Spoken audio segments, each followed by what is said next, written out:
Voilà, alors on va essayer de réfléchir ensemble sur les enjeux du deuxième seuil. Deuxième ou premier ?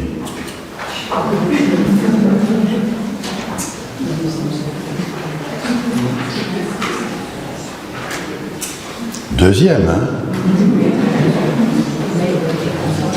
J'ai l'impression qu'il commence de la même manière que le premier. Oui. Quand est-ce qu'on a commencé à écrire ? 8e siècle. Au 8e siècle. Tout à l'heure, Annette nous a dit, premiers écrits peut-être avec Élie, peut-être avec Déborah, peut-être avec Gédéon, le livret noir de Baal. Ça va, vous avez entendu tout ça, hein ? 8e siècle. Donc, Gédéon, Déborah, tout ça peut-être été enregistré déjà à Bethel, dans un sanctuaire d'une tribu. Il n'y a pas encore de peuple, c'est pas encore de peuple, hein. C'est encore des petites tribus, chacune de leur côté. Peut-être au sanctuaire de Pénuel. Certains savants aujourd'hui disent, ou bien déjà à la cour de Jéroboam II. Oh, ça fait... Alors ça, c'est ce qu'il y a de plus ancien, de plus archaïque. Le livret noir de Baal qu'on n'a plus. Pourquoi ? Parce que celui qui a rédigé notre Bible et qui s'appelle en chœur Josias. Bravo, merci, ça fait plaisir. 640. Notre monsieur de 640, lui, il s'est servi de ces vieux résidus de textes qui se trouvaient épars dans le royaume du Nord. Il s'en est servi. Mais pourquoi il s'en sert ? Pourquoi faire ? Il a besoin d'appuyer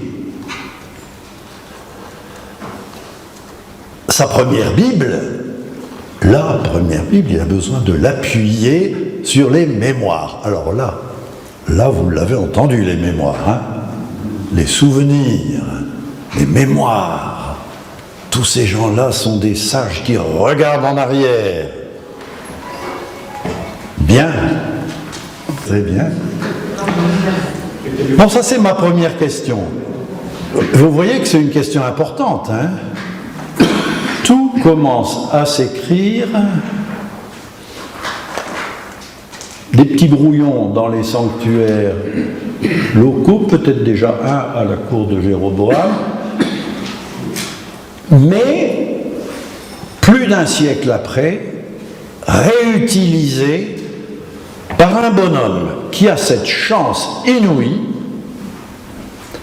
d'avoir son arrière-grand-père qui s'appelle Ézéchias, qui en 701 a vu les Assyriens écraser l'Égypte, venir faire le siège devant Jérusalem, et puis là, comme les marionnettes, disparaît, retourne dans son pays. Dieu a choisi Jérusalem. Qu'est-ce que vous remarquez ? Dieu ou les dieux ? Jusque-là, Annette nous a bien dit, c'était les dieux. Baal, Astarté et compagnie. Il Yahvé,